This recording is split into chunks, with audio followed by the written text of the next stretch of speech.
So it is the morning after. Still not any easier, but so I think I recorded it. Fortune cookie whatever that says, out of the abundance of the heart the mouth speaks. And like, I kind of understand it, but I don't really, you know what I mean? So I want to Google it just to see what it means, just because I'm curious. I guess it's kind of like a quote from the Bible. It says Luke 6:45, for his mouth speaks out of the abundance of the heart. A good man out of the good treasure of his heart bringeth forth that which is good. I'm getting emotional again, sorry. Is good, and an evil man out of the evil treasure of his heart bringeth forth that which is evil. For of the abundance of his heart his mouth speaketh. This verse is from what is sometimes called the Sermon on the Plain. In this part, the sermon, Jesus tells us how we can judge a person's character. We do it in much the same way we look at a tree or plant to tell if it is good plant or not. No good tree bears bad fruit, nor does a bad tree bear good fruit. Each tree is recognized by its own fruit. People do not pick figs from thorn bushes or grapes from briars. If you want to know what kind of tree or plant you have to look at its fruit. A pear tree sounds like a good tree, but if you have a Bradfoot pear tree, you will get small, inedible pears about the size of marbles. What is on the inside, what the tree is really made of, will determine what kind of fruit it produces. Jesus says that the same is true of people. Okay, I kind of get it now. Jesus says that people can be judged by what they say and do because these things reveal what is really inside the person. A good man brings good things out of the good stored up in his heart. An evil man brings evil things out of the evil stored in his heart. For the mouth speaks what the heart is full of. If you want to know what is on the inside of a person, you simply watch his actions. Listen to what comes out of his mouth on a regular basis. This is not being judgmental, this is being realistic. If a person is angry, rude, lewd, or immoral on a regular basis, you can be assured that this is what he is like on the inside. If a person is consistently kind, encouraging, and polite, then you can be sure that this is what he is like on the inside. Of course, it is possible that someone might put up a facade to deceive others regarding his character.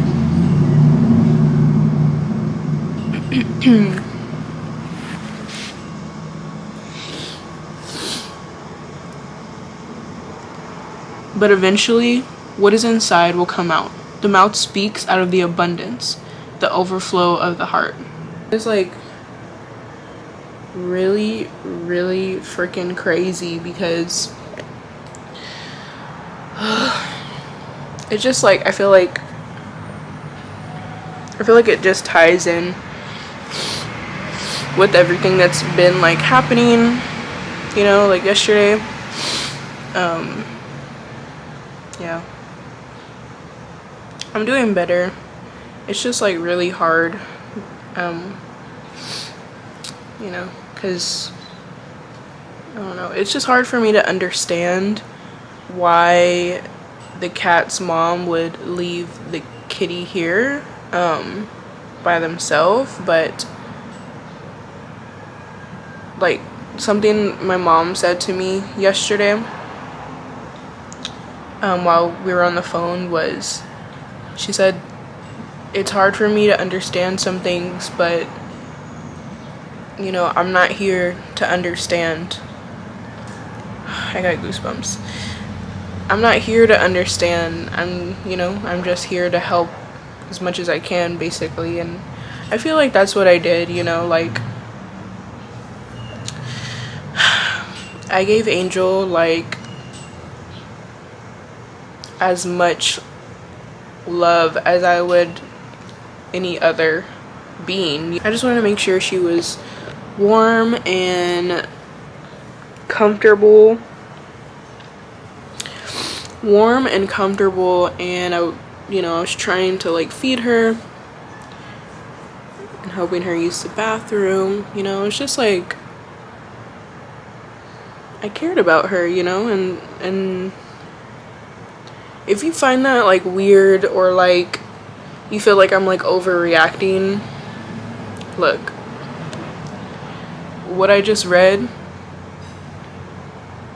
really like put into perspective. Like, I'm not here to validate myself to whoever's watching this. I'm just here telling my story. I'm trying to help as much as I can.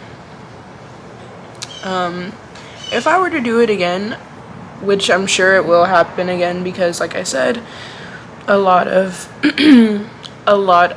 stray cats come and have babies around here.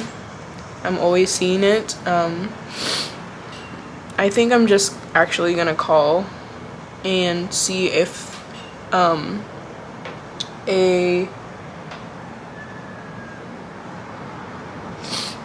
someone can come pick up these cats, because honestly, you guys, like, I feel bad for the female cats, like, I feel like they're just having like litter after litter, and it stresses me out. It does, because I genuinely care about these cats. I genuinely care about all living things, so to me it's just like Angel was kind of like an extension of me, like she, to me, I don't know why, but I just saw her as like a representation of me. So I was like determined to keep her healthy and alive. And the whole time we had her, I was just asking and praying that she be taken care of, that she is watched over, that she is I wanted her to be taken care of. I wanted her to be strong, you know what I mean? And little did I know, God was already doing that, with sending me to her, I'm assuming. That's really all I can like gather from that.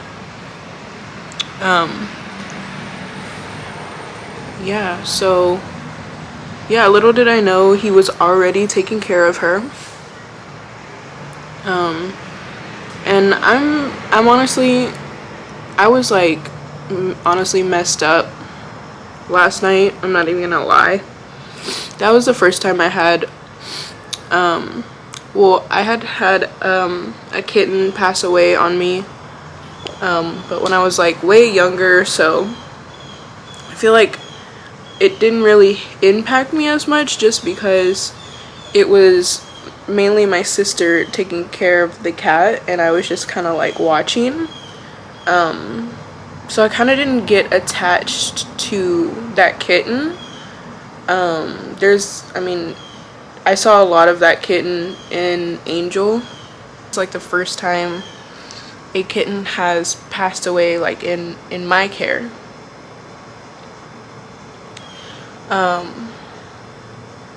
But I'm not gonna lie, I kind of, like I said, I think I said it in the clips before, I kind of already knew she wasn't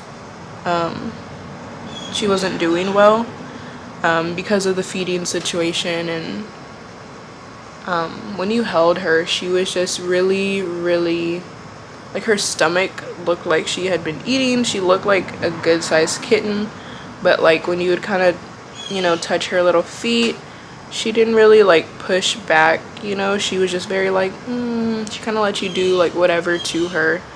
And then I think I said this too, I'm not sure. When I tried to feed her one last time, like before I put her in the warm little box that I was keeping her in, I would kind of have to hold her little head up, because if I wouldn't, she would just like keep, like, I thought she was like nodding off, going to sleep, because she kept like making little meows. Yeah, I don't know. My boyfriend really helped me feel better, because, you know, he was telling me like, you know, you would have felt worse if we had just left her out here and then we found her later, you know, like passed away alone by herself. And I was like, yeah, you're right, honestly. I feel better knowing that she had me, you know? Yeah, I don't know what I'm gonna do today. I'm definitely gonna finish editing this video. Sorry again for not uploading. I hope you guys can understand where I'm coming from. After she passed, and we dug a little grave for her, and put her in like a little comfy tissue filled box, and I wrote something on the little box that I put her in. I put "Rest in Power, Angel." Yesterday there weren't any clouds out, and now there are so many, and it is so pretty. But yes, I put "Rest in Power, Angel," and I put "Love You Forever." I'll include, I have some cute clips of her sleeping. She was sleeping in those clips because she was still breathing. I kept checking to make sure she was breathing, just because, like I said, I was worried about her. But I'm glad I'm just glad like I let her rest in that little warm bed that I made her. She just looked so peaceful, you guys. But yeah, so I put "Love You Forever," and then me and George signed to the bottom, "Mom and Dad." And writing that made me feel really good too, because we were like her mom and dad. George bathed her and got all the crap that was on her off of her, and we dried her and warmed her up really good. And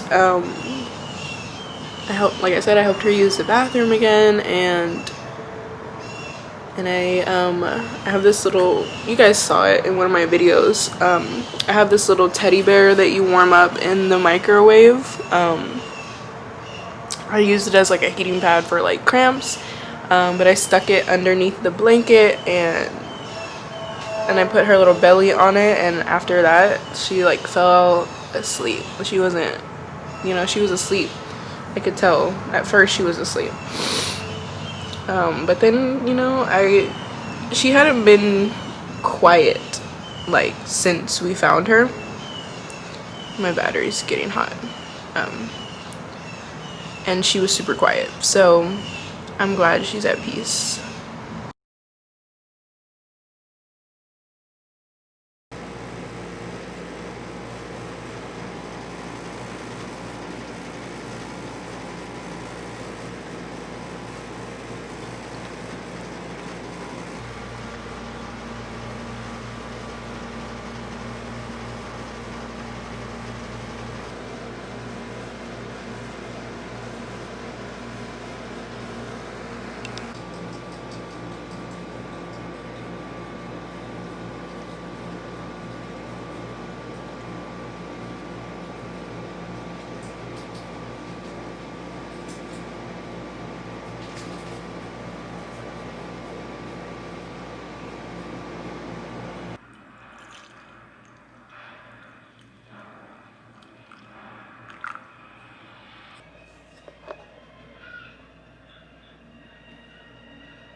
Hey guys, it's later now, it's 12.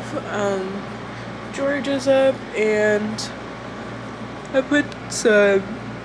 cut one of these things in two and I put them under my eyes because my eyes were a little puffy from crying. But yeah, we're gonna go get taco truck. I just wanted to update you guys. Yeah. Oh, you don't like the camera? It came out in 98 and she looks 22, bro. She literally looks, we look the same age, yeah. She looks young as shit. What the heck? Chunky got ankles. Chunky. Oh, see why you stop hitting me? Come here, Ty. Stop hitting me. Hold on, mom's loving me. Come here, Tyson. Oh, that's a good yawn. His lip got stuck. Oh, that's a little chunky. Oh, Tissy. Oh.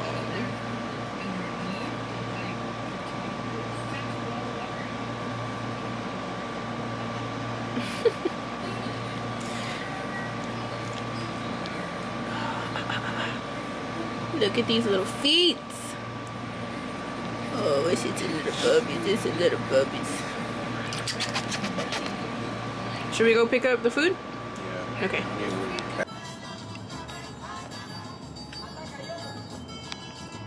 I really can't wait to get this shit taken care of so we can go to Mexico, bro. Me too. I need a vacation. I've been needing one. Yeah, just going to Mexico. There's a bunch of shit we can go. I could take you to go see in Mexico. Why do you like barely flinch? Like, here are my shit, tacos. Don't scare me. Don't scare me like that, mother. They're under all this lettuce, but that's the chicken.